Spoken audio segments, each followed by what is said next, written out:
বাংলাদেশ এটাও দেখলো যে গুটি কয়েক মানুষকে একেবারে সমূলে মিটিয়ে ফেলার জন্য এত কিছু করলেন, ওই মানুষগুলোই আপনাদেরকে দেশ ছাড়তে বাধ্য করল।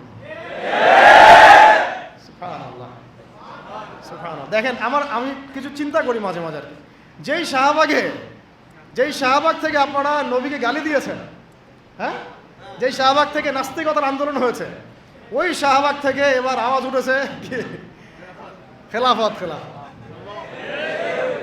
যেই শাহবাগ থেকে ইসলামপন্থী হুজুরদেরকে, মানে দাড়ি টুপিওয়ালা মানুষদেরকে বললেন যে এরা সমাজের শত্রু, এরা রাজাকার, এরা অমুক, এরা থমক, ওখান থেকে, ওই বিশ্ববিদ্যালয়গুলো থেকে, শাহবাগ থেকে আওয়াজ উঠলো তুমি কে আমি কে, রাজাকার। দেখছেন আল্লাহ রাব্বুল আলামিনের কৌশল? দেখছেন, মানে ফলাফল আসবেই, আল্লাহ রাব্বুল আলামিন একটু ডিলে করেন, বাস এতটুকুই। সদল বলে ডুবে মরতে হবে যদি আল্লাহর বিধানের বিরুদ্ধে চলে যান। বাংলাদেশে একটা নজির তো হয়ে গেছে, এরপরে যারা আসতেছেন তারাও যদি একই রকম পথে হাঁটেন, আপনাদেরকেও এইভাবেই মরতে হবে। তখন কেউ কিন্তু আপনাদেরকে বাঁচাইতে পারবে না। সতর্ক হয়ে যান, ইতিহাস থেকে শিক্ষা নেন। ভুলেও নতুন বোতলে কোনো পুরাতন মদ খাওয়াইতে আসবেন না। দোয়া করবো যেন আবু সাইদ ভাইদের রক্তের সাথে গাদ্দারি না করা হয়, মুগ্ধদের রক্তের সাথে যেন কোনো মির্জাফরি করা না হয়, এটাই আমাদের রিকোয়েস্ট থাকবে আর কি, আবেদন, দাবি থাকবে। তবে এই গাদ্দারি যদি কেউ করতেও চায়, ইনশাআল্লাহ আমরা সেটা আর হতে দিব না ইনশাআল্লাহ। বাংলাদেশের মাটিতে আমরা কোনো ফ্যাসিস্ট আর উঠতে দিব না ইনশাআল্লাহ। কোনো ঘুমের রাজনীতি করতে দিব না ইনশাআল্লাহ।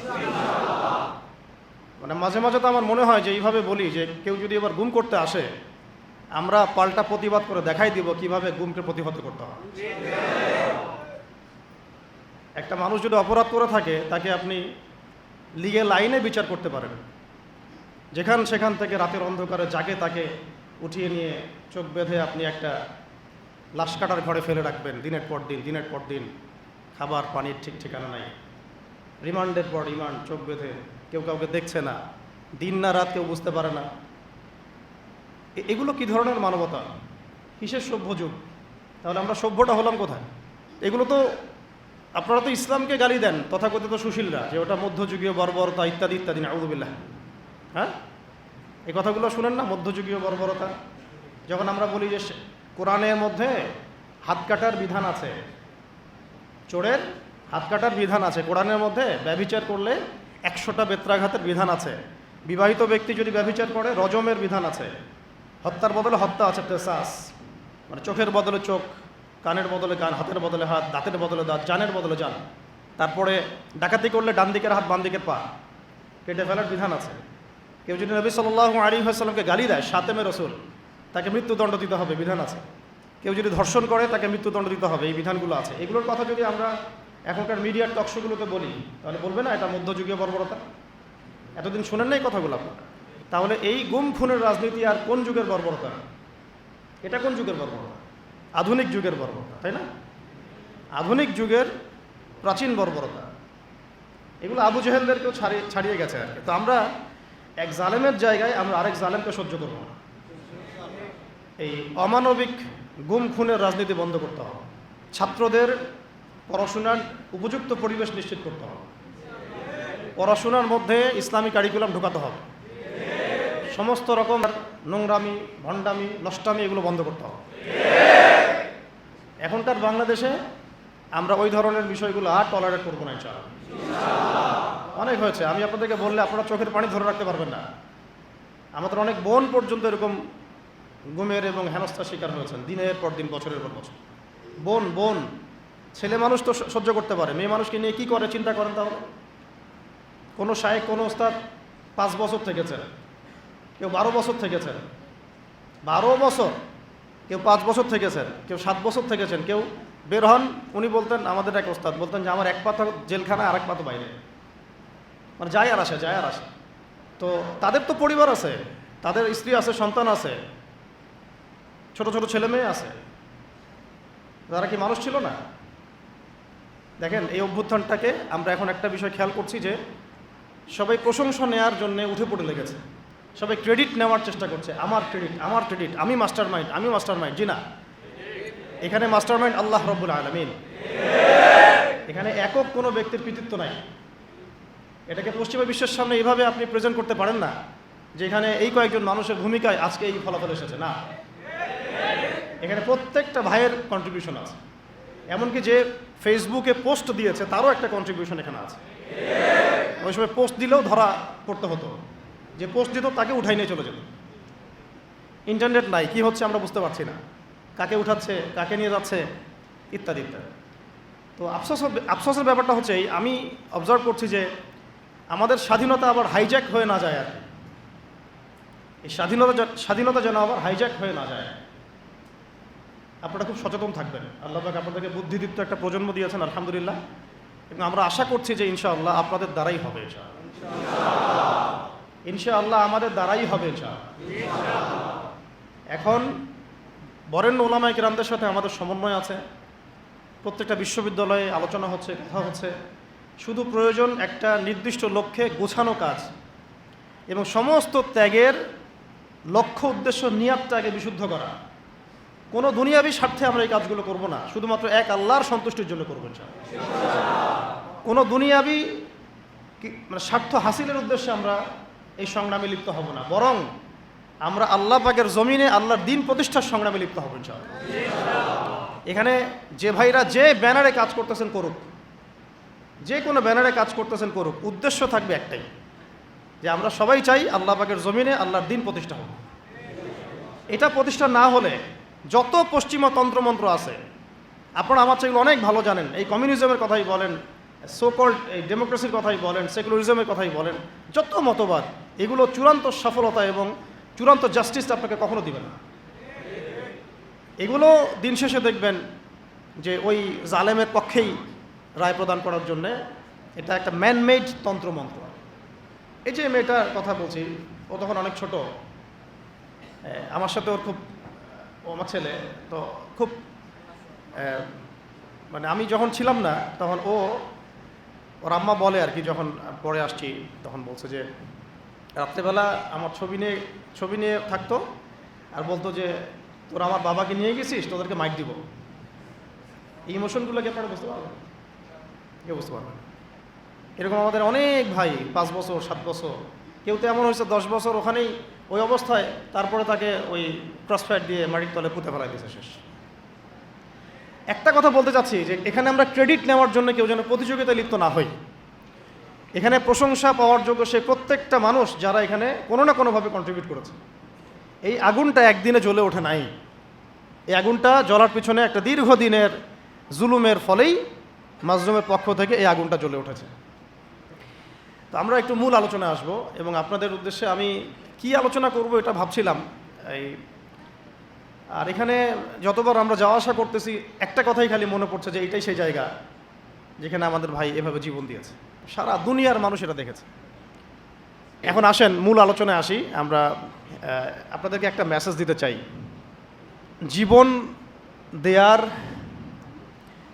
ইতিহাস, একটা কথা খুব চর্চিত হচ্ছে যে আমাদের ভাই আবু সাঈদ রাহিমাহুল্লাহ তিনি একটা মহাকাব্য রচনা করেছেন। এই কথাটা কিন্তু বিশ্ব প্রেক্ষাপটে বলা হয়েছে না?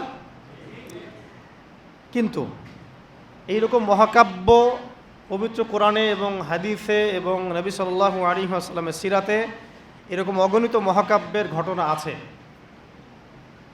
কিন্তু আমাদের কথা বলার উদ্দেশ্য হচ্ছে এই জীবন বিসর্জন যেন বিফলে না চলে যায়, তার জন্য বিফলে না, বরং এই জাতির জন্য যেন বিফলে না চলে যায়।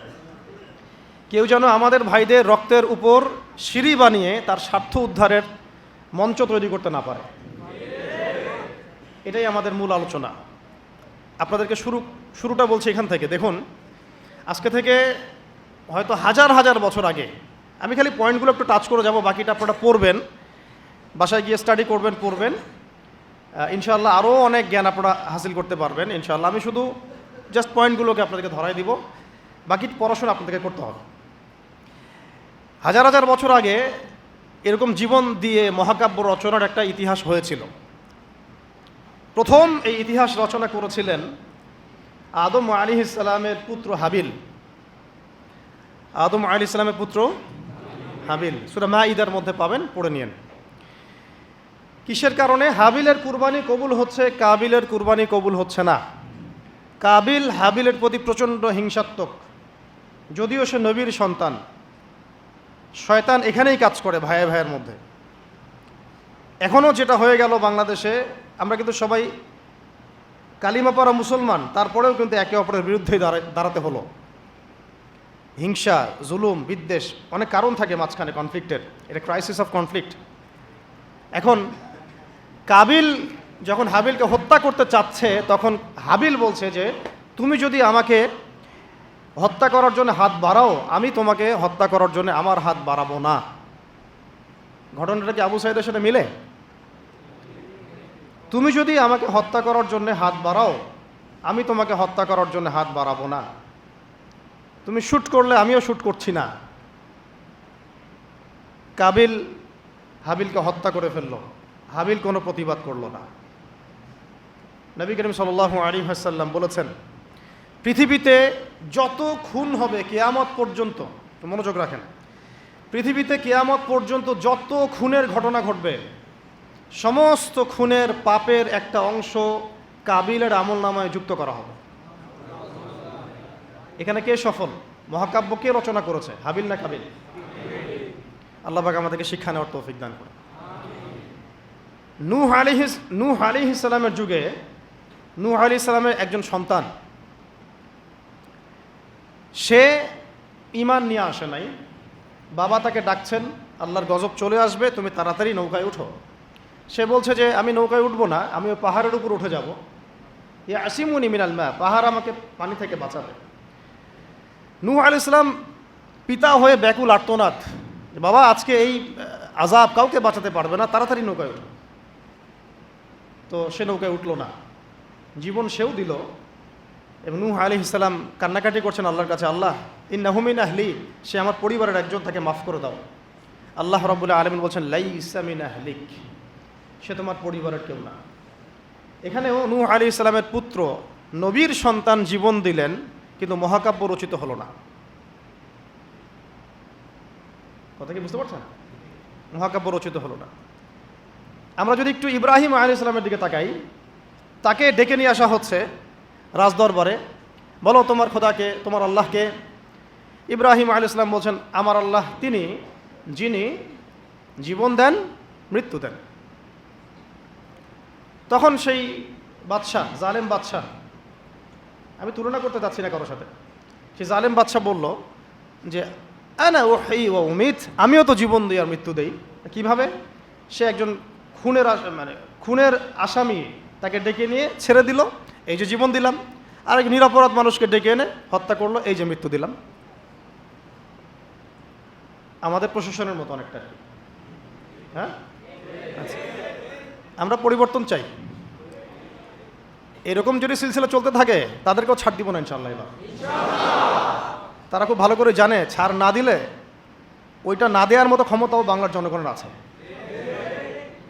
যদিও তাদের হাতে অত্যাধুনিক মারণাস্ত্র থাকে, আর আম জনগণের হাতে একটা লাঠি থাকে, তারপরেও আম জনগণ বিজয়ী হতে পারে ইনশাআল্লাহ। তো দেখেন, ইব্রাহিম আলাইহিস সালাম বুঝলেন যে এ মোটা বুদ্ধির মানুষ। তখন ইব্রাহিম আলাইহিস সালাম বললেন যে আমার রব পূর্ব দিক থেকে সূর্য ওঠান আর পশ্চিম দিকে ডুবান। তো তুমি যদি রব হয়ে থাকো, তাহলে পশ্চিম দিক থেকে সূর্য উঠায় পূর্ব দিকে ডুবাও। ফাবুহিতাল্লাযী কাফার। আমি সবগুলো আয়াত কিন্তু বলতে থাকলে অনেক সময় যাবে, আমি জাস্ট পয়েন্টগুলো বলতেছি। এটা সূরা বাকারায় আছে। কোথায় আছে? সূরা বাকারায়। এর আগে যেটা বললাম কওমে সাদুম, এটা অনেক জায়গাতে আছে। সূরা হুদ পড়ে দেখেন, আরও সূরা আরফ পড়ে দেখেন। আর যেটা বললাম, একটা কি বলেছি, নূহ আলাইহিস সালামের কথা, এটা সূরা হুদে আছে, সূরা হুদে আছে। আর মাইদায় আছে আদম আলাইহিস সালামের 2 সন্তানের কথা বললাম। তো ইব্রাহিম আলাইহিস সালাম এই ঘটনাটা আছে সূরা বাকারায়। তখন ফাবুহিতাল্লাযী কাফার, কাফের হতভম্ব হয়ে গেল। তখনই কিন্তু তখন ইব্রাহিম আলাইহিস সালামকে আগুনের মধ্যে পুড়িয়ে মারার আদেশ দেওয়া হয়েছে। তো ইব্রাহিম আলাইহিস সালাম তখন কিন্তু জান দিতে প্রস্তুত, আগুনে পুড়ে যাবেন তিনি, কোনো সমস্যা নাই। তাকে ফেলে দেওয়া হলো। জিবরাইল আলাইহিস সালাম তখন এসেছেন, বলেছেন যে আপনার কোন হাজত আছে কি আমার কাছে, প্রয়োজন আছে? তিনি বলেছেন না, হাসবি আল্লাহ ওয়া নি'মাল ওয়াকিল, হাসবি আল্লাহ ওয়া নি'মাল ওয়াকিল। আমরা এই জিকিরটা চলতে ফিরতে সবসময় করতে পারি। এক বচনে হচ্ছে হাসবি আল্লাহ ওয়া নি'মাল ওয়াকিল, বহু বচনে হাসবুন আল্লাহ ওয়া নি'মাল ওয়াকিল। আর একটা অংশ অ্যাড করা যায় নি'মাল মাওলা ওয়া নি'মান নাসির। তখন আল্লাহ রাব্বুল আলামিন তখন এই আগুনকে বললেন, ইয়া নার কুনি বারদান ওয়া সালামান আলা ইব্রাহিম, হে আগুন ঠান্ডা হয়ে যাও, শান্তিদায়ক ঠান্ডা হয়ে যাও ইব্রাহিমের জন্য। সুবহানাল্লাহ। তো এখানে মহাকাব্য রচিত হলো।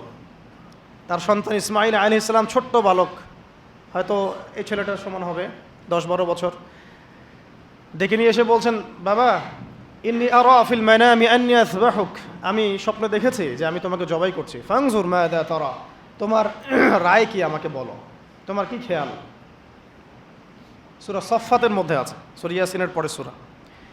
তখন এই 12 বছরের সন্তান বলছে, 12-14 বছরের সন্তান ইসমাঈল আলাইহিস সালাম বলছেন, যেমন মা তেমন সন্তান, কারণ তার মাকে আগে রেখে আসা হয়েছে জনমানশূন্য জায়গায়। ইব্রাহিম আলাইহিস সালাম চলে যাচ্ছেন, আর তিনি জিজ্ঞাসা করছেন যে আপনি কি আল্লাহর হুকুমে রেখে যাচ্ছেন আমাদেরকে এরকম একটা বিরান জায়গায়, খাবার নাই, পানি নাই, কিছুই নাই। ইব্রাহিম আলাইহিস সালাম বলছেন হ্যাঁ। তখন তার মা বলেছিলেন, ইসমাঈল আলাইহিস সালামের মা বলেছিলেন যে তাহলে আল্লাহ আমাদেরকে ধ্বংস করবেন না ইনশাআল্লাহ। ওই যে জামজাম, এখনও সেই জামজাম চলছে। আপনার কোনো রোগ আছে, সেই জামজামের পানি ওই শেফার নিয়াতে পান করেন, শেফা হয়ে যাবে ইনশাআল্লাহ। জামজাম এখনও চলতেছে। ওই যে সাই, সাফা থেকে মারওয়া, মারওয়া থেকে সাফা, সাফা থেকে মারওয়া, মারওয়া থেকে সাফা, এটা আপনি না করলে আপনার হজ উমরা কিছুই হচ্ছে না। সুবহানাল্লাহ। ওই বাইতুল্লাহ এখনো। তো সেই সন্তান বলছে, ইয়া আবাতি, হে আমার বাবা, ইফআল মা তুমার, আপনাকে আল্লাহ পাক যা আদেশ করেছেন তাই করেন। সাতাজিদুনি ইনশাআল্লাহু মিনাস সাবিরিন, ইনশাআল্লাহ আপনি আমাকে ধৈর্যশীল পাবেন। মায়ের সন্তান, মা হাজেরার সন্তান। এখানে ছুরি চালানো হচ্ছে, কিন্তু গর্দান কাটছে না। জান্নাতি এক প্রাণী চলে আসলো, তাকে কুরবানি করা হলো, তাই না?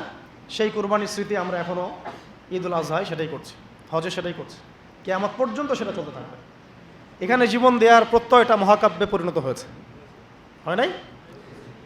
আমি বুঝাতে যাচ্ছি যে আমরা আমাদের জান মাল ইজ্জত সময় শ্রম যে বিলিয়ে দিব, দিন শেষে কোনো মহাকাব্য রচিত হয় নাকি আমরা এটা শুধু একটা স্রেফ দুনিয়াবি একটা ঘটনায় পরিণত হয়, এটার পার্থক্য যেন বুঝতে পারেন। কথা কি বুঝতে পারছেন? না হলে কিন্তু অনেক সময় দেখা যাবে আমাদের ভালো প্রচেষ্টাও ইনভেইন হয়ে গেছে। আল্লাহ না করুক, আল্লাহ না করুক। সূরা ইউসুফ পড়েন, ওখানেও দেখবেন ভাইয়েরা ষড়যন্ত্র করে ভাইকে কুয়ায় ফেলে দিল, নির্দোষ নিরপরাধ। যেমন নির্দোষ নিরপরাধ বহু মানুষকে তুলে নিয়ে পড়া আয়না ঘরে ফেলে দিয়েছেন। একেবারে নির্দোষ, একেবারেই নিরপরাধ, না কারো ডানে আছে না কারো বামে আছে। কিছু মানুষ অনলাইনে ভাইব সৃষ্টি করে দিল যে ওরা হচ্ছে জঙ্গি, ওরা হচ্ছে খারেজি, ওরা হচ্ছে উগ্রবাদী, ওরা হচ্ছে কি আদনানি গোষ্ঠী, হ্যাঁ এইসব শব্দ আসছে না?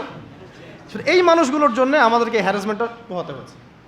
এখানে আমি বলি না যে সরাসরি তাগুত দায়ী, ওদের তো একটা সিলসিলা আছেই, যারা যারা এই কয়েকটা ওয়ার্ড ইউজ করে ওদেরকে ট্রেস করা। যেমন ইসলাম কায়েম, আল্লাহর জমিন আল্লাহর দিন কায়েম, ইসলামী শরিয়া প্রতিষ্ঠা, খেলাফত প্রতিষ্ঠা, দাওয়াতের সাথে জিহাদ, এই যে কিছু ট্রেসিং ওয়ার্ড আছে আর কি। তারা মনে করে এই ওয়ার্ডসগুলো যারা ইউজ করে তারা মনে হয় এলিয়েন, তারা মনে হয় এলিয়েন, তারা ইসলামের কিছুই বুঝে না, আমরাই সব বুঝি। এরা হচ্ছে একটা নতুন ইসলাম শিখাচ্ছে নাকি, এটা নাকি একটা উগ্রবাদী ইসলাম, নাউযুবিল্লাহ। অথচ এই শব্দগুলো নবী সাল্লাল্লাহু আলাইহি ওয়াসাল্লাম আমল করে দেখান নাই। নবী সাল্লাল্লাহু আলাইহি ওয়াসাল্লাম আল্লাহর জমিন আল্লাহর দিন কায়েম করেন নাই, তিনি দাওয়াতের সাথে জিহাদ করেন নাই, তিনি কি ইসলামী খিলাফা কায়েম করেন নাই? হ্যাঁ, তিনি কি কাফের মুশরিকদের সাথে এই বদর উহুদ খন্দকে ছিলেন না? তিনি কি শাহাদাতের তামান্না মানুষের মধ্যে ঢুকান নাই, জাগ্রত করেন নাই?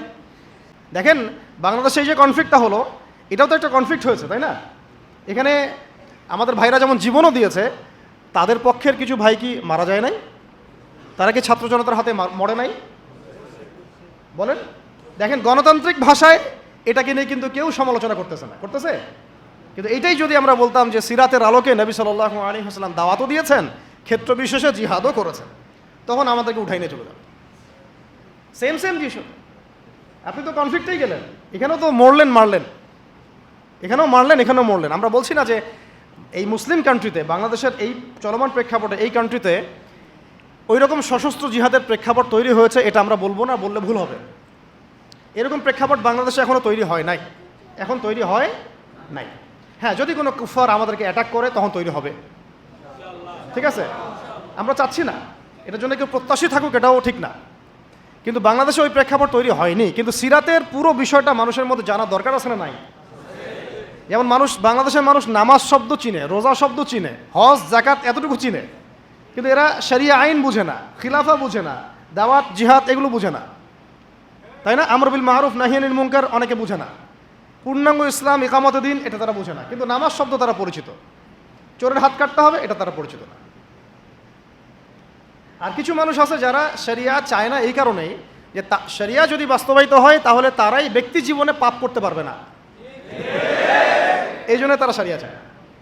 সে তো নিজেই চোর, সে তো চাইবে না যে হাত কাটার বিধান চালু হোক, সে তো নিজেই দুর্নীতিবাজ, ও তো চাবে না যে এটা চালু হোক। এই আর কি, সবাই জেনা করতে চাচ্ছে, সবাই সুদ খাইতে চাচ্ছে, তাহলে এগুলো চালু হলে তো সমস্যা। আল্লাহ পাক আমাদের সবাইকে বোঝার তৌফিক দান করেন। ইসলাম বুঝতে হবে কোরআনের আলোকে, সুন্নাহর আলোকে, নবীর সিরাতের আলোকে, সাহাবায়ে কেরামের বুঝের আলোকে, এমনকি পরবর্তী কোনো মানুষের ব্যক্তিগত কোনো বুঝের আলোকে ইসলাম বুঝতে চলবে না। কথা ঠিক আছে? এখন আসেন ওই অনেক ভিতরে চলে যাচ্ছি আবার। এই ইউসুফ আলাইহিস সালামকে গর্তে ফেলছে কি ভাইরা না? তারপরে তিনি আল্লাহ পাক তাকে সম্মানিত করে রাজ দরবারে নিয়ে যান নাই? রাজ দরবারে যাওয়ার আগে তাকে 12 বছর জেল খাটতে হয়েছে। কত বছর? কোনো অপরাধ ছিল তার? মেয়েরা, কিছু মেয়ে তার সাথে খারাপ কাজ করতে চাচ্ছিল, তাই না? তাই না? দেখেন ইউসুফ আলাইহিস সালামের আমরা বাহ্যিক সৌন্দর্য নিয়ে কথা বলি সবাই, যে ইউসুফ আলাইহিস সালাম খুব সুন্দর ছিলেন দেখতে, তাই না? অর্ধেক সৌন্দর্য তাকে দেওয়া হয়েছে। আমাদের নবীজি বলেছেন মেরাজের রাতে আমি ইউসুফ আলাইহিস সালামের সাথে সাক্ষাৎ হয়েছে, এটা তো জানেন। তো তিনি বলেছেন যে ইউসুফ আলাইহিস সালামকে পৃথিবীর মানে মানুষের মধ্যে যে সৌন্দর্য এর অর্ধেক দেওয়া হয়েছে। একজন সাহাবী আবার একটা চমৎকার মন্তব্য করেছিলেন যে ইউসুফ আলাইহিস সালামের সৌন্দর্য দেখে হাত কেটেছে মেয়েরা, তাই না? মনে আছে তো? হাত কেটেছে মেয়েরা। আর আমাদের নবী সাল্লাল্লাহু আলাইহি ওয়াসাল্লামের চেহারা মোবারকের নূর দেখে জান দিয়েছে সাহাবীরা, তাই না? বদরের মাঠে। তো ইউসুফ আলাইহিস সালাম কোনো অপরাধ করেন নাই, তারপরেও জেনার অপরাধে তাকে থাকতে হইল। আর আমাদেরকে তো মাশাআল্লাহ মানে বিনা অপরাধে কত কিছু করতে হইল। আপনারা সূরা বুরুজ পড়বেন, এখানে একটা ছোট বালকের কথা আছে। ওই বালককে, অনেক বড় ঘটনা, এটা আলাদা লেকচার আছে আমার, দেখে নিন। ওই বালককে মানে রাজা, মানে জালেম শাসক রাজা, সে জাদু শিখাচ্ছে আর কি। শিখাচ্ছে? জাদু। এটা হারাম, একেবারে হারাম। জাদু শিখাচ্ছে, কিন্তু জাদু শিখতে আসার সময় সে আবার এক আল্লাহর ওলির দরবার দিয়ে আসে। ওর কাছে তখন আবার ওই কথাগুলো খুব ভালো লাগে, সেখানে বসে দিনের কথা শুনতে শুরু করে। এদিকে আবার জাদুও শিখে, এদিকে আবার দিনের কথাও শিখে। এক পর্যায়ে তার মধ্যে এটা মানে প্রাধান্য বিস্তার করলো যে এটাই মনে হয় সত্য, আল্লাহর দিনের কথাটাই সত্য। একদিন রাস্তায় যাওয়ার সময় হঠাৎ একটা প্রাণী, মানে বিভৎস একটা প্রাণীর দেখা মিলছে, কেউ রাস্তা থেকে সরাইতে পারে না। তখন সে চিন্তা করলো যে আজকে আমি পরখ করে দেখবো যে এই জাদুকরের এলেমটা বেশি কার্যকর নাকি আল্লাহর ওলির এলেমটা বেশি কার্যকর। সে একটা পাথর নিয়ে নিক্ষেপ করে বলল, যদি হে আল্লাহ, আল্লাহর ওলি তোমার কাছে, এই পাদ্রী বুজুর্গ তোমার কাছে বেশি মাকবুল হয়, তাহলে আজকে এই ঢিলের ওসিলায় তুমি এই প্রাণীটাকে মেরে ফেলো। তো ওই ঢিল দেওয়ার সাথে সাথেই প্রাণী মারা গেছে আর কি। তো তখন সে মাশাআল্লাহ ইসলাম কবুল করে ভিতরে, কিন্তু প্রকাশ করে না। পরে যখন প্রকাশ হয়ে যায় তখন তাকে মেরে ফেলার জন্যে, আমি শর্টকাটে বলতেছি, ওই শাসক কী করলো, ওর সেনাবাহিনীকে লেলিয়ে দিল, ওকে নিয়ে যাও পাহাড়ের উপর থেকে ফেলে দিবা। পাহাড়ের উপরে উঠেছে, সে ফেলাই দিবে তাকে। তখন সে একটা দোয়া পড়লো, আল্লাহুম্মা কফিনিহিম বিমা শি'তা। দোয়াটা শিখে নেবেন, আল্লাহুম্মা কফিনিহিম বিমা শি'তা। আমরা এই দোয়াগুলো করতাম, আল্লাহুম্মা কফিনিহিম বিমা শি'তা, আল্লাহুম্মা ইন্না নাজআলুকা ফি নুহুরিহিম ওয়া নাউযু বিকা মিন শুরুরিহিম, ইয়া মুনজিলাল কিতাব সারিআল হিসাব ইহজিমিল আহজাব, আল্লাহুম্মা হজিমহুম ওয়া জালজিলহুম। এগুলোর যে ইফেক্ট এটা আমরা নিজের চোখেই দেখেছি, ঠিক আছে? এই দোয়াগুলো শিখবেন। তো সে দোয়া করলো আল্লাহুম্মা কফিনিহিম বিমা শি'তা। তো তাকে তো ফেলাতে পারলোই না, বরং ওরাই নিচে পড়ে গেছে। সে হেঁটে হেঁটে রাজদরবারে আসছে, কী হলো, তোমাকে মারতে পাঠালাম, কী সমস্যা, কীভাবে আসলা? এইভাবে। আবার পাঠাইছে সেনাবাহিনী, যাও একে সমুদ্রের মাঝখান থেকে ফেলে দিবা, পুরো সাগর থেকে ফেলে দিবা। ওই সাগরের মাঝখানে নিয়ে যাওয়া হলো, ওখানেও সে আবার দোয়া করছে আল্লাহুম্মা কফিনিহিম বিমা শি'তা। সাগরে ঝড় ওঠা শুরু হলো, ওর সেনাবাহিনী পড়ে গেছে, সে আবার সেফ অ্যান্ড সাউন্ড চলে আসলো রাজদরবারে। কী সমস্যা হে তোমার? তোমাকে মারা যাচ্ছে না কেন? এই ছেলেটাকে বাদশা বলতেছে যে তুমি কে হে, মারা যাচ্ছে না কেন? তো সে বলতেছে, দেখেন, আপনি যদি আমাকে মারতেই চান তাহলে আমি যেটা বলি সেটা করেন। আচ্ছা, কী সেটা? আপনি রাজ্যের সমস্ত মানুষকে জড়ো করেন, করে আমাকে খেজুর গাছের সাথে বেঁধে দিবেন, দিয়ে আমার ধনুক থেকে একটা তীর বের করবেন, তীরটা বের করে সবার সামনে এইভাবে নিশানা লাগায় বলবেন, বিসমিল্লাহি রব্বি হাযাল গোলাম। মানে হচ্ছে আমি এই ছেলেটার রবের নামে তীর নিক্ষেপ করছি। কি বুঝলেন? আমি এই ছেলেটার রবের নামে তীর নিক্ষেপ করছি। তো রাজা তো ব্যাস, যারা একটু ক্ষমতাশীল হয় তারা একটু মোটা বুদ্ধির হয়, তো তারা এই কাজই করলো। সমস্ত লোকজনকে জড়ো করে বিসমিল্লাহি রব্বি হাযাল গোলাম নিক্ষেপ করলো। ছেলেটার হাদিসের মধ্যে আসছে ছেলেটার এই জায়গায় তীর ঢুকে দিক দিয়ে বের হয়ে গেছে, তো সে শহীদ হয়ে গেছে, আলহামদুলিল্লাহ। এমন এই দৃশ্যটা দেখার পরে ওইখানে উপস্থিত সব মানুষ ইনস্ট্যান্ট দেন লা ইলাহা ইল্লাল্লাহ এটা সাক্ষী দিয়ে মুসলিম হয়ে গেছে।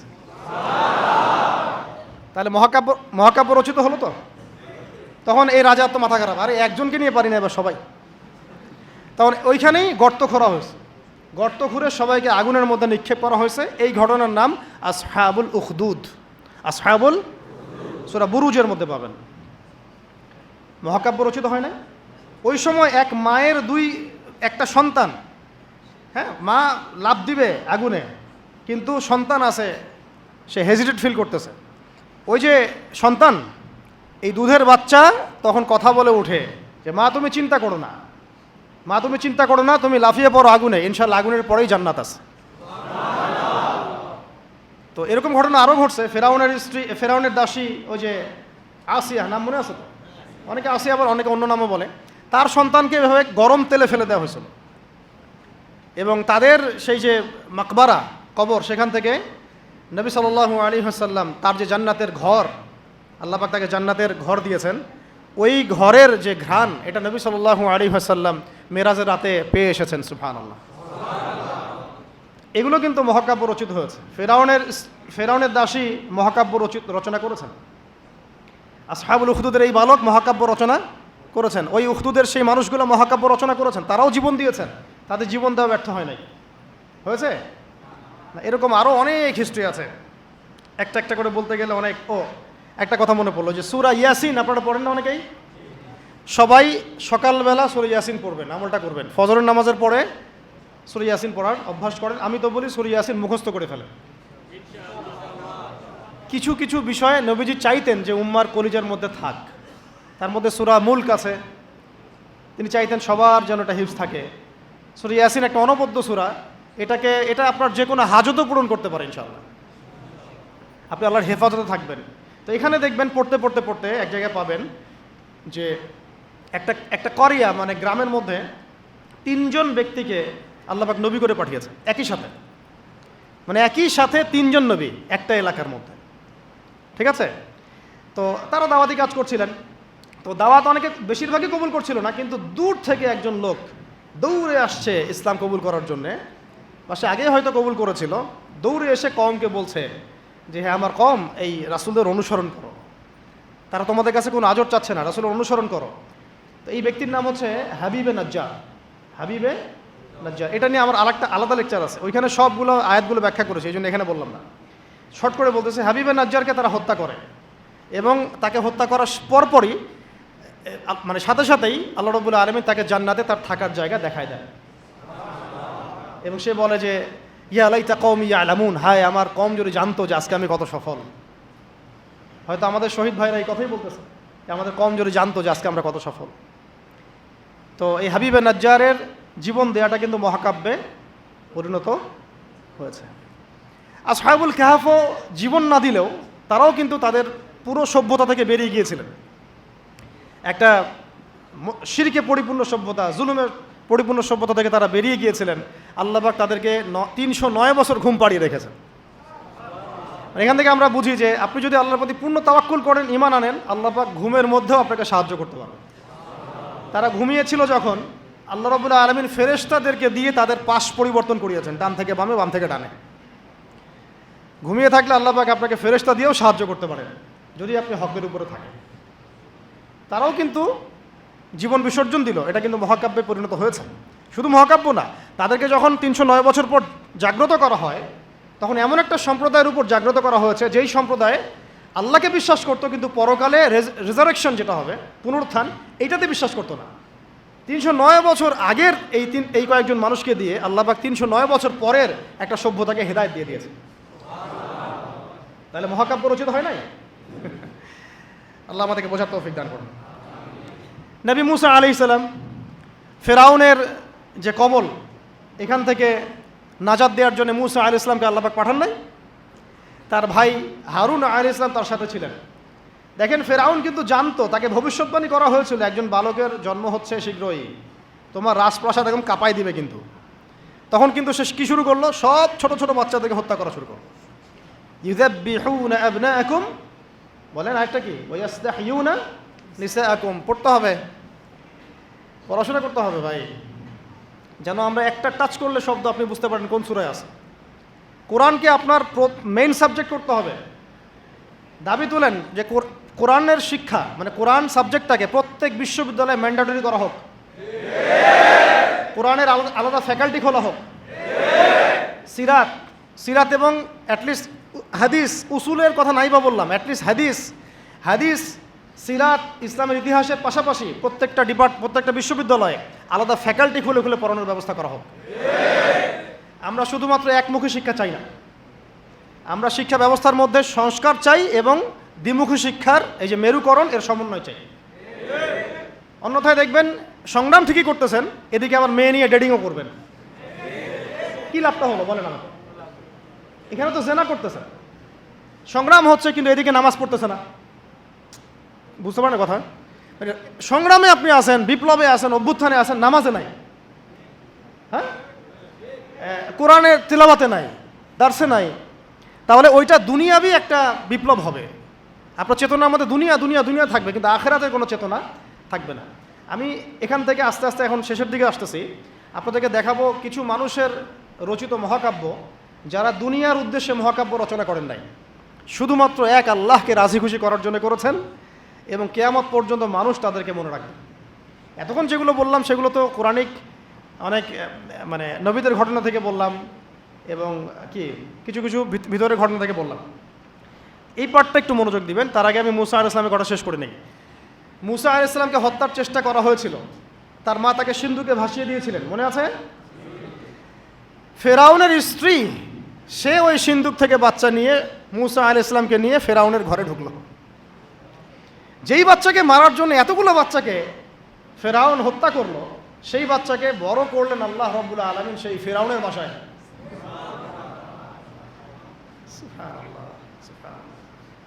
আল্লাহু আকবার। বাংলাদেশ এটাও দেখলো যে গুটি কয়েক মানুষকে একেবারে সমূলে মিটিয়ে ফেলার জন্য এত কিছু করলেন, ওই মানুষগুলোই আপনাদেরকে দেশ ছাড়তে বাধ্য করল। সুবহানাল্লাহ, সুবহানাল্লাহ। দেখেন, আমি কিছু চিন্তা করি মাঝে মাঝে, যেই শাহবাগ থেকে আপনারা নবীকে গালি দিয়েছেন, হ্যাঁ, যেই শাহবাগ থেকে নাস্তিকতার আন্দোলন হয়েছে, ওই শাহবাগ থেকে এবার আওয়াজ উঠেছে খেলাফত। যেই শাহবাগ থেকে কি হলো কয়দিন আগে, এই আপনারা ইসলামপন্থী হুজুরদেরকে, মানে দাড়ি টুপি বলা মানুষদেরকে বললেন যে এরা সমাজের শত্রু, এরা রাজাকার, এরা অমুক, এরা থমুক। ওখান থেকে, ওই বিশ্ববিদ্যালয়গুলো থেকে, শাহবাগ থেকে আওয়াজ উঠলো, তুমি কে আমি কে, রাজাকার। দেখছেন আল্লাহ রাব্বুল আলামিনের কৌশল? দেখছেন, মানে ফলাফল আসবেই, আল্লাহ রাব্বুল আলামিন একটু ডিলে করেন, বাস এতটুকুই। একটু সুযোগ দেন, ছাড় দেন, যাতে করে তাদের পাপ বাড়তে থাকে এবং হুজ্জত কায়েম হয়। যাই হোক, এখন আসি। তো ফেরাউনের ঘরেই লালিত পালিত হচ্ছেন মুসা আলাইহিস সালাম। অনেক ঘটনা, বনু ইসরাইলের উপর অনেক নির্যাতন করা হয়। এই নির্যাতনের হাত থেকে আল্লাহ পাক উদ্ধারের জন্য মুসা আলাইহিস সালামকে পাঠান। তিনি একটা দোয়া করতেন, সেই দোয়াটা আমাদেরও করা উচিত। তিনি বলতেন, রব্বি ইশরাহ লি সাদরি ওয়া ইয়াসসির লি আমরি ওয়াহলুল উকদাতাম মিন লিসানি ইয়াফকাহু কওলি। তো শেষমেশ বনু ইসরাইলকে মারার জন্য ফেরাউন দলবল নিয়ে কোথায় গেল? লোহিত সাগরের কাছে। দলবল পিছনে, সামনে লোহিত সাগর, এখানে হচ্ছে বনু ইসরাইল আর মুসা আলাইহিস সালাম। পিছনেও যাওয়ার কোনো রাস্তা নাই, সামনেও যাওয়ার কোনো রাস্তা নাই। আচ্ছা, 5 তারিখের মতো আর কি। মানে না পিছনে যাওয়ার আপনাদের কোনো রাস্তা ছিল, আর না সামনে কি আছে আপনারা বুঝতে পারতেছেন, ওটাও তো বুঝতে পারতেছিলেন না সামনে কি আছে। এবার যদি মানে আল্লাহ পাক কোনো রাস্তা না খুলেন, তাহলে হয় সাগরে ডুবে মরতে হবে, না হলে বনু ইসরাইল এই ফেরাউনের হাতে মারা যাবে, দরবারের হাতে। তখন এই যে একটা কথা, তখন বনু ইসরাইলের মধ্যে একজন ব্যক্তি মূসা আলাইহিস সালামকে বলেছিল, ইয়া মূসা, হে মূসা, ইন্না লামুদরাকুন, আমরা তো ধরা পড়ে গেলাম। কি বলেছে? ইন্না লামুদরাকুন, আমরা তো ধরা পড়ে গেলাম। তখন মূসা আলাইহিস সালাম ব্যর্থহীন ভাষায় বলেছেন, কাল্লা, কোশ্চিন কালেও নয়। তোমরা বলছো আমরা ধরা পড়ে গেছি, কোশ্চিন কালেও না, আমার রব আমার সাথে আছেন, নিশ্চয়ই তিনি আমাকে পথ দেখাবেন। বলার সাথে সাথেই মূসা আলাইহিস সালামের কাছে ওহী আসলো, লাঠিটা ছুঁড়ে মারেন, লাঠি ছুঁড়ে মারলেন, এই লোহিত সাগর চিরে 12টা রাস্তা হয়ে গেল। তাই লোহিত সাগর আমরাও সফর করছি, গেলে বুঝতে পারবেন যে কিভাবে সম্ভব এখানে এইভাবে রাস্তা হওয়া। সুবহানাল্লাহ। এভাবে আল্লাহ পাক একটা মাজলুম সম্প্রদায়কে মুক্তি দিলেন, আর পুরা ফেরাউনের দলবলকে ওইখানেই ডুবাই মারলেন। মারেন নাই? সদল বলে ডুবে মরতে হবে যদি আল্লাহর বিধানের বিরুদ্ধে চলে যান। বাংলাদেশে একটা নজির তো হয়ে গেছে, এরপরে যারা আসতেছেন তারাও যদি একই রকম পথে হাঁটেন, আপনাদেরকেও এইভাবেই মরতে হবে। তখন কেউ কিন্তু আপনাদেরকে বাঁচাইতে পারবে না। সতর্ক হয়ে যান, ইতিহাস থেকে শিক্ষা নেন। ভুলেও নতুন বোতলে কোনো পুরাতন মদ খাওয়াইতে আসবেন না। ভুলেও নতুন বোতলে কোনো পুরাতন মদ খাওয়াইতে আসবেন না। আমরা কোরআন থেকে শিখব, হাদিস থেকে শিখব, নবীর সুন্নাহ থেকে শিখব, সিরাত থেকে শিখব। বাংলাদেশের মানুষ আমরা যারা ইসলামপন্থী, আমরা কেউ উগ্রবাদী নই, আমরাও কেউই জঙ্গিবাদী কর্মকাণ্ডে লিপ্ত নই, আমরা কেউই কোনো সন্ত্রাসী কর্মকাণ্ডে লিপ্ত নই। এই পশ্চিমাদের শেখানো তন্ত্রমন্ত্রগুলো বাদ দেন। হ্যাঁ, আমরা শুধু এতটুকু চাই, আল্লাহ পাকের জমিনে পুরো ইসলামটাকে আপনারা বাস্তবায়ন করেন। আমরা কি বলেছি ব্যাংকিং সিস্টেম বাদ দিয়ে দেন? বলেছি ব্যাংকিং সিস্টেমটাকে সুদমুক্ত করেন। আমরা কি বলেছি পলিটিক্যাল সিস্টেম এগুলো সব সরাই দেন? আমরা বলেছি এখান থেকে জুলুম সরাই দেন। আমরা বলেছি শিক্ষা ব্যবস্থার যে ইসলাম বিরোধী শিক্ষাগুলো সেগুলো বন্ধ করে দেন। এই কাজগুলো করলে কি আমাদের জাতি পিছায় যাবে না লাগাবে? তো এটা তো আমাদের স্বাধীনতা। আমরা ইসলাম বাই বার্থ ইসলাম পেয়েছি, এদেশের সংখ্যাগরিষ্ঠ মানুষ মুসলিম, এটা আমাদের প্রাণের দাবি। ইসলাম কেন্দ্রিক জীবন গড়ব ইনশাআল্লাহ। এবং আমরা বাংলাদেশে কোনো অমুসলিমের সাথে আমাদের কোনো কনফ্লিক্ট নাই, তারা তাদের ধর্ম তাদের মতো করে পালন করবে। আমরা না উগ্রবাদী, আর আমরা না সন্ত্রাসী, আর আমরা না চরমপন্থী। আমরা শৈথিল্যতাবাদীও নই, আবার আমরা চরমপন্থীও নই, আমরা মধ্যমপন্থী। আমরা না কোনো এগ্রেসিভ কোনো অ্যাকশনে যাব, আর না আমরা এইসব বিষয়ে শিথিলতা আরোপ করব। আমরা মধ্যমপন্থী থাকব, দাওয়াতের কাজ করব, তাবলীগের মেহনত করব, সৎ কাজে আদেশ করব, অসৎ কাজ নিষেধ করব, নিজেরা দিন পালন করব, পড়াশোনা করব, আমল করব, তাজকিয়া অর্জন করব, ওলামা একরামদের সাথে সম্পর্ক রাখব, এবং একটা ঐক্যবদ্ধ জাতি হিসেবে আমরা ইসলাম নিয়ে এগিয়ে যাবো ইনশাআল্লাহ। হ্যাঁ, যদি আমাদের দিকে চোখ তুলে তাকাতে আসেন তখন খবর খারাপ আছে ইনশাআল্লাহ। যদি চিন্তা করেন যে পার্বত্য অঞ্চল ভাগ করে আরেকটা দেশ বানাবো, তখন আমাদের অবস্থা দেখে নেবেন ইনশাআল্লাহ। যদি চিন্তা করেন যে আমরা এইখানে চাপ দিয়ে হ্যাঁ বাংলাদেশকে কয়েক টুকরা করে ফেলাবো, এরকম যদি কোনো চিন্তা থাকে, তাহলে বাঙালি এবং বাঙালি মুসলমানদের আসল চরিত্র দেখে নেবেন ইনশাআল্লাহ। সহ্য করতেছি আমরা এখন এগুলো, কিন্তু আমরা দায়িত্বশীল ভাইদেরকে বলবো, আপনারাই কিন্তু সামনের লিডার। আপনাদেরকে বলবো যে বুদ্ধিদীপ্ত হন, রাসূল সাল্লাল্লাহু আলাইহি ওয়াসাল্লামের সুন্নাত অনুযায়ী আপনি আগান। এর চেয়ে শ্রেষ্ঠ কোনো সুন্নাত পৃথিবীতে নাই। এইসব আব্রাহাম লিঙ্কনের সুন্নাত, ওই মাও সেতুংয়ের সুন্নাত, আর মুসলিনের সুন্নাত, আর এই যে চেঙ্গিস খানের সুন্নাত, হ্যাঁ এইসব সুন্নাত দিয়ে কোনো কাজ নাই। আল্লাহ পাক আমাদেরকে নবী মুহাম্মদ সাল্লাল্লাহু আলাইহি ওয়াসাল্লামের সুন্নাত বোঝার তৌফিক দান করেন। তিনি যেভাবে দিন প্রতিষ্ঠা করেছেন ওই পথে আগানোর তৌফিক দান করেন। শেষের অংশটুকু আমি অল্প সময় শেষ করছি। আমি আমাদের উম্মতের, মানে এই উম্মতের কয়েকজন বলতে থাকলে 100 জনের কথা বলা যাবে, দেখি কয়টা বলা যায়। জাস্ট কয়েকজন বীর পুরুষ এবং বীরঙ্গনা নারীর রচিত মহাকাব্যের কথা আপনাদেরকে বলবো। আপনার আগ্রহ আছে না? না, এখন শোনা। আচ্ছা, একটা বিষয় আমাদের সামনে স্পষ্ট যে আমরা মুসলিম পরিবারে জন্মগ্রহণ করেছি। আমাদের রব একজন, আমাদের নবী একজন, আমাদের আসমানি কিতাব একদম ফাইনাল টেস্টিমেন্ট, এর কোনো ব্যত্যয় নাই, সংযোজন বিয়োজনের কোনো সুযোগ নাই। সুন্নতে স্পষ্ট, নবীর তরিকা স্পষ্ট, দিন ইসলামও পরিপূর্ণ। নাকি দিন ইসলামে কিছু আছে কিছু নাই, এমন কি বিষয়টা? পরিপূর্ণ একটা জীবন ব্যবস্থাকে আমরা কমপ্লিট কোড অফ লাইফ বলি। এটা কোনো ধর্মের নাম নয়, এটা একটা জীবন ব্যবস্থার নাম। ইসলাম শুধু ধর্মের নাম নয়, এটা একটা পরিপূর্ণ জীবন ব্যবস্থার নাম। এখন এইটা নবীজি কি শুধু নিজে আমল করেছিলেন না মানুষকেও দাওয়াত দিয়েছেন? এখন শুধু কি দাওয়াতই ছিল নাকি পুরো পুরো দিনটাকে আরবের মধ্যে প্রতিষ্ঠা করে দিয়ে চলে গেছেন? এখন দিন প্রতিষ্ঠা করাটা কি তাহলে ইবাদত কি না? মানে ইবাদত করতে গেলে অনেক সময় অনেক রকম সুরতে আমাদের কাজ করতে হবে। কখনো সবর করতে হবে, কখনো দাওয়াত দিতে হবে, কখনো হয়তো হিজরতের বিষয় আছে, কখনো কি বলবো দাওয়াতের সাথে জিহাদের ব্যাপার জড়িত থাকতে পারে, কখনো দেখা যাবে পররাষ্ট্রনীতি অ্যাপ্লাই করতে হচ্ছে, কখনো সন্ধি করতে হচ্ছে। সিরাতের মধ্যে কিন্তু সবই আছে।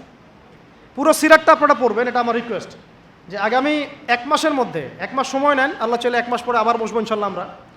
হ্যাঁ, 1 মাস সময় নিয়ে পুরা সিরাতের বইটা পড়ে শেষ করেন।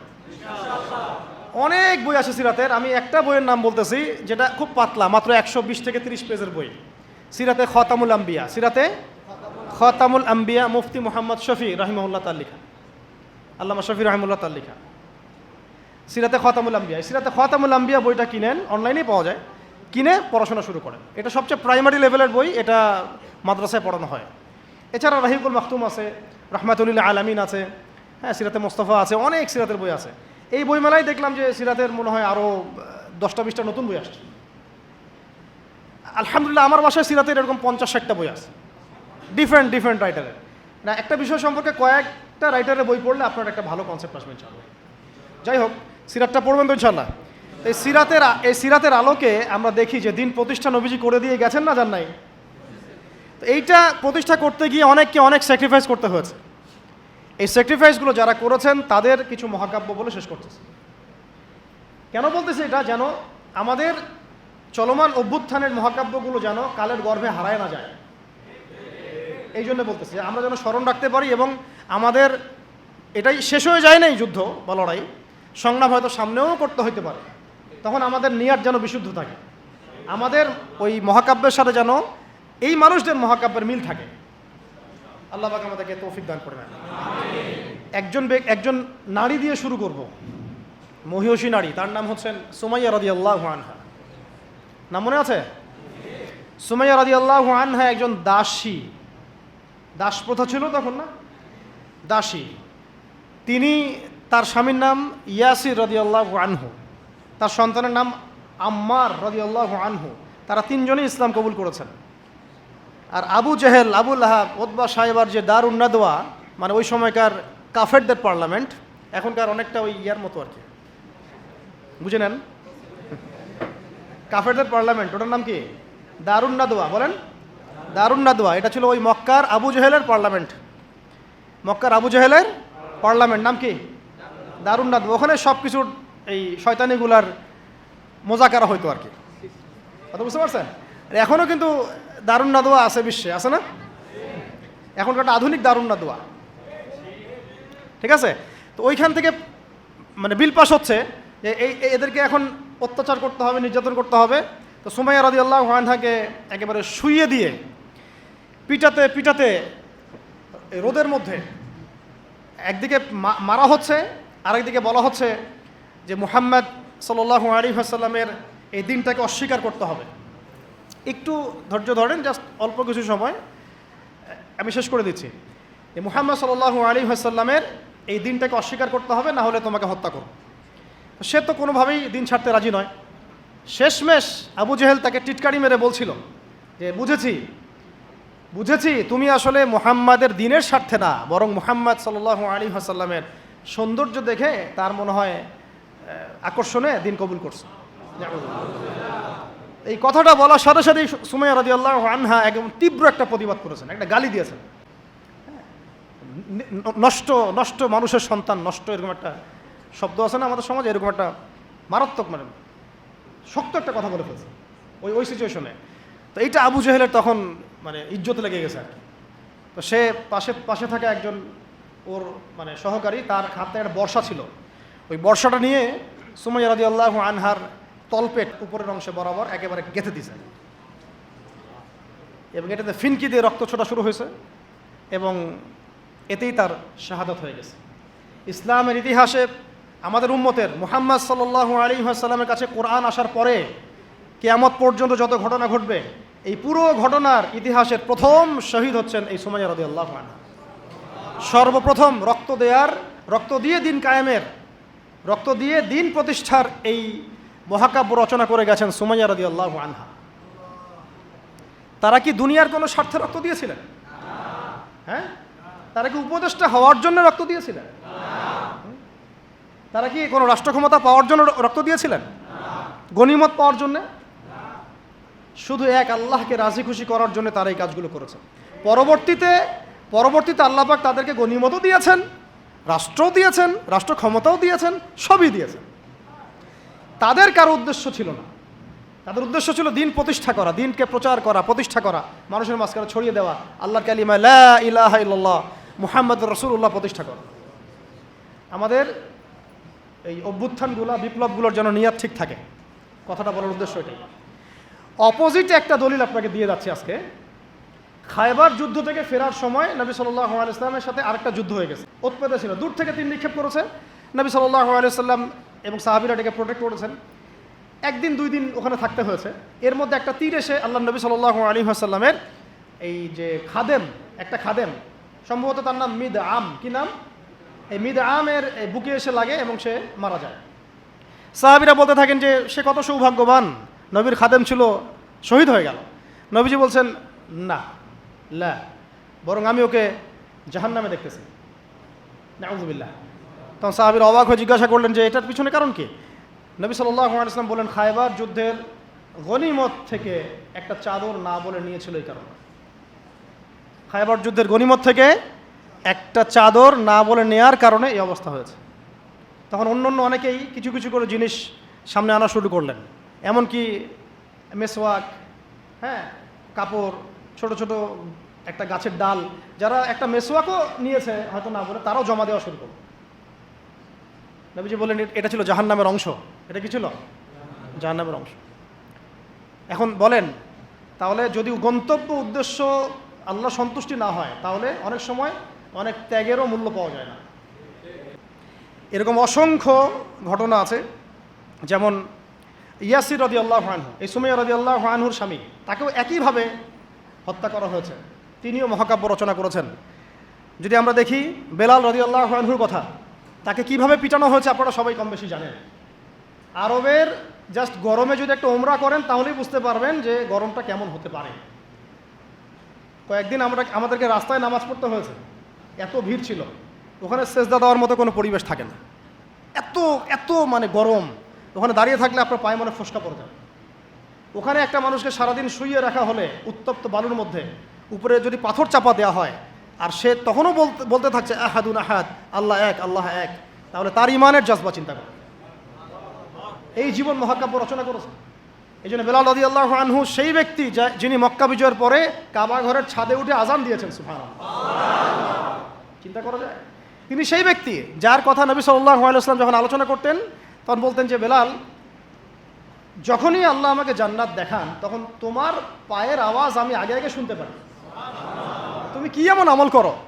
তিনি বলছেন, আমি তো এক্সট্রা এমন কোনো আমল করি না, তবে যখনই আমার অজু ছুটে যায় তখন আমি আবার অজু করি এবং সেই অজু দিয়ে আমি 2 রাকাত নামাজ পড়ি, তাহিয়াতুল অজু।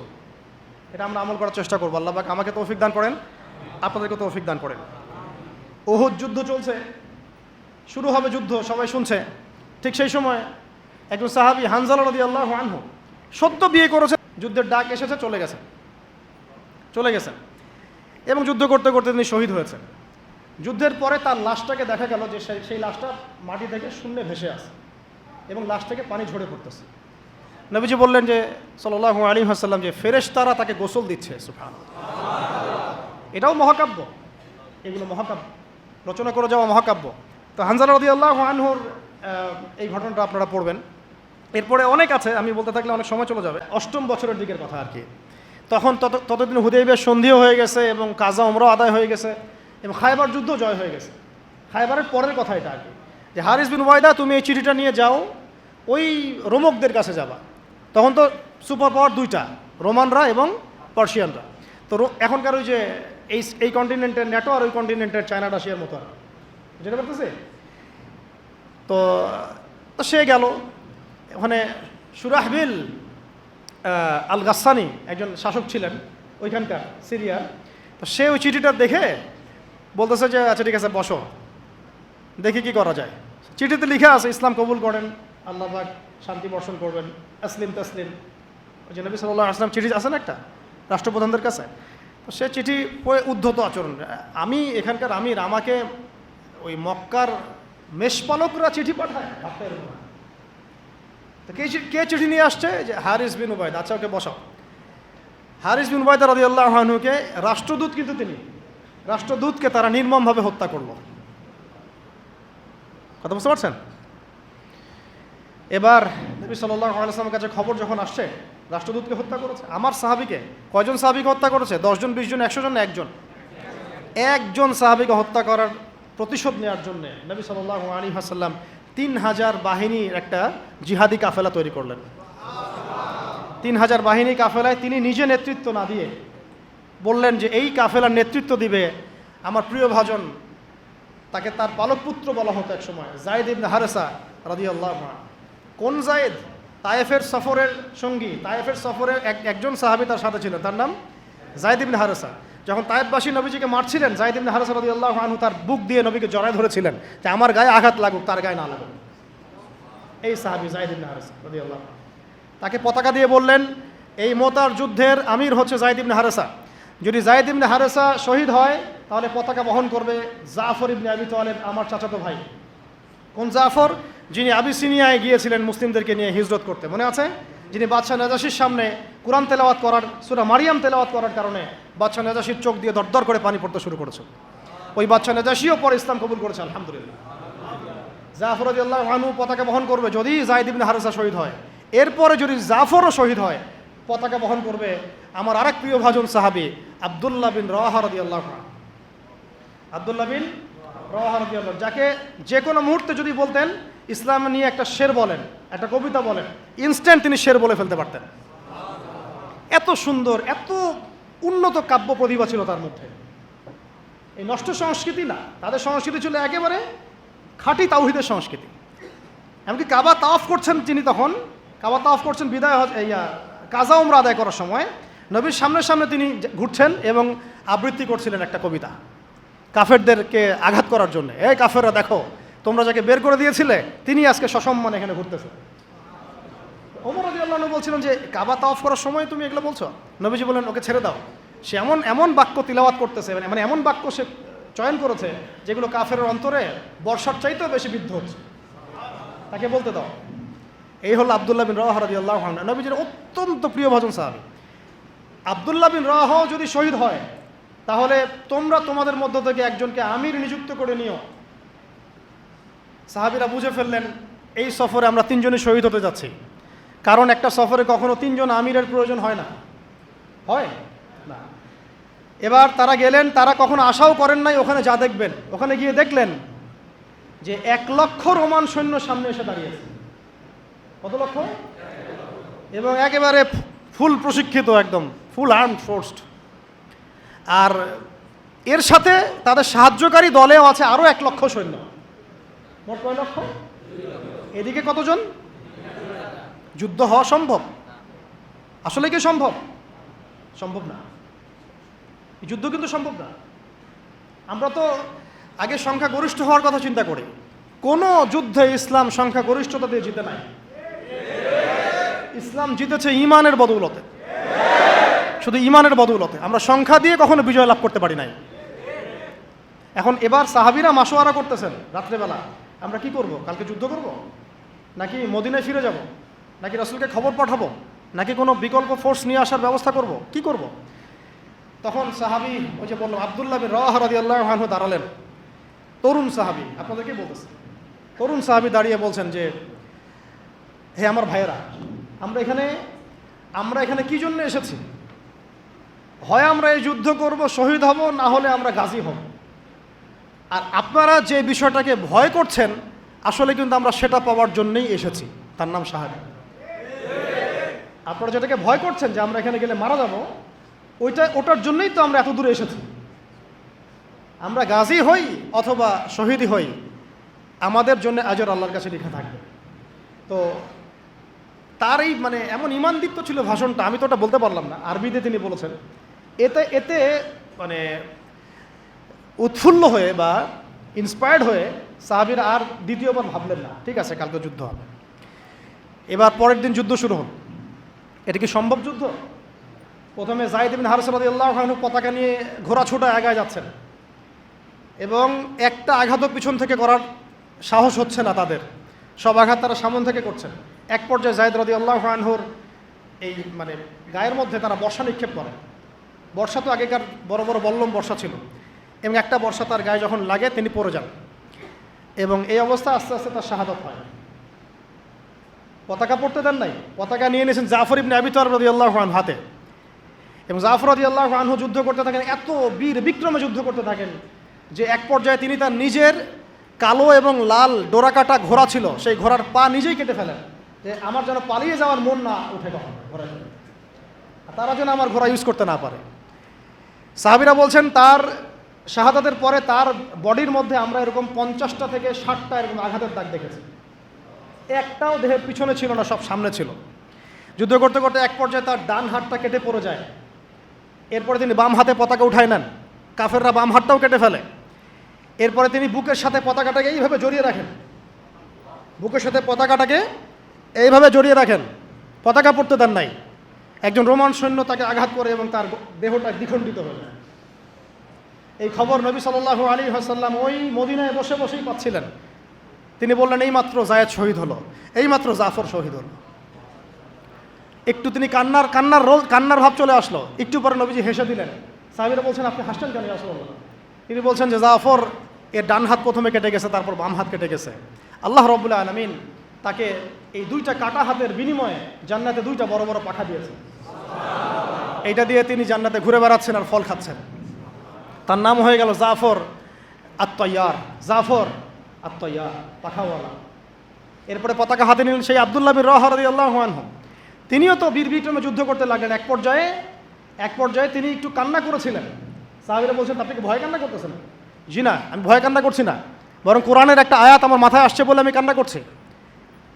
সে আয়াতটা ছিল সূরা মারিয়ামের মধ্যে, ওয়াইম মিনকুম ইল্লা ওয়ারিদুহা কানা আলা রাব্বিকা হাতমান মাকদিয়া, একটা আয়াত আছে কোরআনে সূরা মারিয়াম। এটা হচ্ছে আপনার রবের একেবারে একটা চিরনির্ধারিত একটা বিষয়, যে তোমাদের সবাইকে, আবার বলছি ওয়াইম মিনকুম ইল্লা ওয়ারিদুহা কানা আলা রাব্বিকা হাতমান মাকদিয়া, মানে তোমাদের সবাইকেই আবশ্যিকভাবে ম্যান্ডেটরিভাবে এই জান্নাত জাহান্নামের উপর অবস্থিত এই পুলসিরাত পার হতেই হবে। এটা তোমার রবের একটা প্রাচীন একটা মানে স্টেটমেন্ট, এটা তোমাকে করতেই হবে, সবাইকে করতে হবে। এই আয়াতটা মনে হয় আমার কান্না আসতেছে। একজন তাকে একটা হাড্ডিওয়ালা গোশত এনে দিয়েছিল, তিনি সেই গোশতটা খাওয়ার জন্য চেষ্টা করছিলেন, তো পরে একটা কামড় দিয়ে ফেলে দিয়েছেন। তারপরে তিনি ছুটলেন যুদ্ধ করার জন্যে, এবং ওই সময় একটা কবিতা আবৃত্তি করেছেন, হে আমার মন, তোমার নফস হয়তো চাচ্ছে, তুমি হয়তো চাচ্ছ এখান থেকে পালিয়ে যাওয়ার জন্যে, জেনে রাখো সামনে তুমি যা দেখছো এর পিছনেই আছে জান্নাত। শেষমেশ কি জীবন দেখেন, কি ব্যক্তিত্ব, কি ক্যারেক্টার, কেমন গায়রত, কেমন ইজ্জত, কেমন সম্মান, কি জীবন। এরপরে তিনিও শহীদ হলেন, পতাকা হাতে তুলে নিলেন আল্লাহর বীর খালেদ বিন ওয়ালিদ রাদিয়াল্লাহু আনহু, তাকে পতাকা দেওয়া হলো। তিনি কিন্তু নতুন মুসলিম হয়েছেন। উহুদের যুদ্ধের যে ক্রাইসিস, এটা কিন্তু তার হাতে। কাজা ওমরা আদায় করতে গিয়ে নবীজি চিঠি লিখে দিয়েছেন, ছোট্ট করে একটা, একজনে তারা লিখিয়েছেন যে খালিদকে চিঠিটা পৌঁছে দিও। ওখানে লেখা আছে, খালিদ তুমি যদি কাফেরদের পক্ষ অবলম্বন না করে মুসলিমদের পক্ষ নিতা কতই না ভালো হবে। ঠিক আছে, এই একটা লিখা একটা চিঠি খালিদ রাদিয়াল্লাহু আনহু একবারে কলিজাটা কাঁপায় ফেলছে। তিনি মক্কা থেকে মদিনায় গিয়ে নিজে ইসলাম কবুল করে আসছেন, এবং নবী সাল্লাল্লাহু আলাইহি ওয়াসাল্লাম তাকে কিন্তু আন্ডারস্টিমেট করেন নাই। তার হাতে উল্টা তরোয়াল উঠাই দিয়ে বলছেন যে আজকে থেকে এই তরোয়াল তোমার, এবং তোমার নাম হচ্ছে সাইফুল্লাহ, তুমি আল্লাহর তরবারি। এরপর থেকে তিনি প্রায় 80-90টা যুদ্ধ করেছেন, সবগুলোতে জয়লাভ করেছেন। ওই খালিদ রাদিয়াল্লাহু আনহু পতাকা তুলে নেন মোতার যুদ্ধে। তারপরে সিরাতের মধ্যে আসছে, তিনি বলছেন নিজের ভাষায় যে ওই দিন আমার হাতে 9টা তরোয়াল ভেঙে গেছে। যুদ্ধ করতে করতে করতে করতে ওই দিন আমার হাতে 9টা তরোয়াল ভেঙে গেছে। তিনি ছিলেন যুদ্ধ কৌশলে অত্যন্ত পারদর্শী, হুটে হাটে কোনো কাজ করতেন, অনেক পারদর্শী। তিনি ডানের সৈন্যকে বামে নিয়ে আসছেন, বামেরটাকে ডানে নিয়ে গেছেন, সামনেটাকে পিছনে নিয়ে আসছেন, পিছনেটাকে সামনে নিয়েছেন। বর্ষা যারা ছিল তাদেরকে পিছনে নিয়ে আসছেন, তীরন্দাজদেরকে সামনে দিয়েছেন, মানে ওদেরকে ভেবাচাকা খাওয়াই দিয়েছেন যে ওরা মনে করতেছে এরা মনে হয় অনেক, হ্যাঁ এরা মনে হয় আরও বিকল্প ফোর্স নিয়ে আসছে মনে হয়। তো ওরা আস্তে আস্তে পিছনের দিকে যাওয়া শুরু করতেছে, আর এদিকে মুসলিমরা একটু একটু করে সেফ জোনে আসার চেষ্টা করতেছে পিছনের দিকে। ওরা ভাবতেছে পিছনের সামনে যদি আগাই হয়তো পিছন থেকে ওরা আরও সৈন্য নিয়ে আসছে, আমাদেরকে আক্রমণ করবে। এই আল্লাহ পাক ভয় চাপাই দিলেন, এরা পালায় চলে গেল। 3000 সৈন্য নিয়ে 2 লক্ষ সৈন্যকে পরাজিত করা হয়েছে। খালিদ রাদিয়াল্লাহু আনহু বললেন, আমার হাতে সেই দিন 9টা তরোয়াল ভেঙেছে, আর শেষমেশ ছোট্ট একটা ইয়েমেনি চাকু দিয়ে আমি যুদ্ধ করেছি। তারা চিন্তা করেন কত কাফের মারা গেছে। আর মুসলিমদের মধ্যে মাত্র 12 জন সাহাবী শহীদ হয়েছে। মাত্র 12 জনকে তারা মারতে পারছে, বাকিদেরকে মারতে পারেনি। এইগুলো হচ্ছে মহাকাব্য, জাজল্যমান মহাকাব্য, যেগুলো আমাদের এই প্রজন্মকে জানানো উচিত এবং আপনাদের মাথায় থাকা উচিত। প্রত্যেকটা সংগ্রাম, প্রত্যেকটা বিপ্লব, প্রত্যেকটা অভ্যুত্থানের পিছনে যেন থাকে আল্লাহর সন্তুষ্টি, আল্লাহর দিন কায়েমের চেষ্টা, আল্লাহর দিনের খেদমতের চেষ্টা এবং ইনসাফ প্রতিষ্ঠার চেষ্টা, এবং জালেমের বিরুদ্ধে আমাদের অবস্থান সবসময় সত্য থাকবে ইনশাআল্লাহ। এরকম অনেক ঘটনা আছে, আমি আজকে আর বলার সুযোগ পেলাম না। ইনশাআল্লাহ আরও একদিন আল্লাহ যদি তৌফিক দেন ইনশাআল্লাহ তাআলা আমি আপনাদের সাথে আবার এগুলো নিয়ে সেশন করবো ইনশাআল্লাহ। তো শেষ করার আগে আমি জাস্ট 2-1টা নাম উচ্চারণ করতেছি। সেটা হচ্ছে আমার খুব পছন্দের একজন ব্যক্তিত্ব, ইমাম হুসাইন রাদিয়াল্লাহু আনহু। নাম মনে আছে না? তার কারবালার মাঠের ঘটনা আপনারা জানেন। এইগুলো মহাকাব্য। তিনি সপরিবারে নিহত হলেন, শেষ পর্যন্ত কিন্তু আত্মসমর্পণ করেন না, করেছেন। তিনি প্রস্তাব দিলেন, আমাকে ছেড়ে দাও, আমি মদিনায় চলে যাই, আমাকে ছেড়ে দাও, আমি মক্কায় চলে যাই, ছেড়ে দাও আমাকে, আমি কোনো সীমান্তে চলে যাই, সেখানে জিহাদ করে শহীদ হই। তারা কিন্তু সুযোগ দেয় নাই। আমাকে বলেন, যারা তাকে আক্রমণ করেছিল তারা কি কালিমা পড়া মুসলমান ছিল না? বলেন, তারা কি কাফের ছিল? তাহলে এখন কি ইমাম হোসেইন যে এখানে প্রতিবাদ করলেন, হাতে অস্ত্র উঠিয়ে নিয়ে যুদ্ধ করে শেষ পর্যন্ত শহীদ হলেন, তার যুদ্ধটা কি সন্ত্রাসী কর্মকাণ্ড ছিল? ঠিক অনেকে আছে আমাদের সমাজে, তারা মনে করে যে মুসলিমরা যতই পাপ করুক না কেন ওদেরকে কিছুই বলা যাবে না। এমন একটা কনসেপ্ট আমাদের সমাজে আছে, মুসলিম তো, আরে ভাই কালিমা পড়ছে, লা ইলাহা ইল্লাল্লাহ বলছে, তাকে আপনি কেন এইভাবে চার্জ করেন? আরে কালিমা তো আব্দুল্লাহ বিন উবাইও পড়েছিল। আব্দুল্লাহ বিন উবাই কি কালিমা পড়ে নাই? তাহলে কি আপনি তাকে মুমিন বলে গণ্য করবেন? মনে রাখবেন একটা কথা, যাকে তাকে কোনো ক্ষুদ্র বিষয়ে কাফেরও যেমন বলা যাবে না, আবার যাকে তাকে মুসলমানও বলা যাবে না। এটা বুঝতে হবে আমাদেরকে, ঈমান ভঙ্গের কারণগুলো আমাদেরকে শিখতে হবে। যে যাকে তাকে যেমন আমরা কাফের তাকফির করব না, ঠিক একইভাবে যাকে তাকে মুসলমান, পাক্কা মুসলমানও বলা যাবে না। আল্লাহ পাক আমাদেরকে বোঝার তৌফিক দান করে। ঠিক এইভাবেই উমর রাদিয়াল্লাহু আনহু একদিন ফজরের নামাজে দাঁড়িয়ে কেরাত করছেন, পিছনে এক দাস, এই ফাইরুজ আবু লুলু, একেবারে ধারাল ছুরি দিয়ে উমর রাদিয়াল্লাহু আনহুকে 2-3টা আঘাত করলো। উমর রাদিয়াল্লাহু আনহু শহীদ হলেন। এগুলো মহাকাব্য রচিত হয়েছে, কারণ ইসলামের বীর সিংহদেরকে কেউ আসলে সামন থেকে মারতে পারে নাই। কথা বুঝতে পারছেন? ওইভাবেই চোরাগপ্তই মারতে হয়েছে। আল্লাহর কসম, উমর রাদিয়াল্লাহু আনহু যে জায়গায় শাহাদাত বরণ করছেন ওই জায়গায় আমি দাঁড়াইছি, আলহামদুলিল্লাহ। ওই জায়গাতে আমি দেখে আসছি কোন জায়গায় তাকে শাহাদাত বরণ করা হয়েছে। ওখানে ওইসব জায়গাগুলো জিয়ারা করলেও মনের মধ্যে এই চেতনাগুলো জাগ্রত হয়। সুবহানাল্লাহ। আলী ইবনে আবি তালেব কুফার মসজিদে যাচ্ছেন, রাস্তায় এক ব্যক্তি তাকে চোরাগুপ্ত হামলা চালিয়ে তাকে হত্যা করেছে। আল্লাহর বীর সৈন্যদেরকে কেউ সামন থেকে আঘাত করার সুযোগ পায় না। তো এগুলো হচ্ছে মহাকাব্য, জাজল্যমান মহাকাব্য। আরেকজন ব্যক্তির কথা জাস্ট বলে শেষ করে দিচ্ছি, অনেক আছে ভাই, বলতে থাকলে অনেক সময় লাগবে।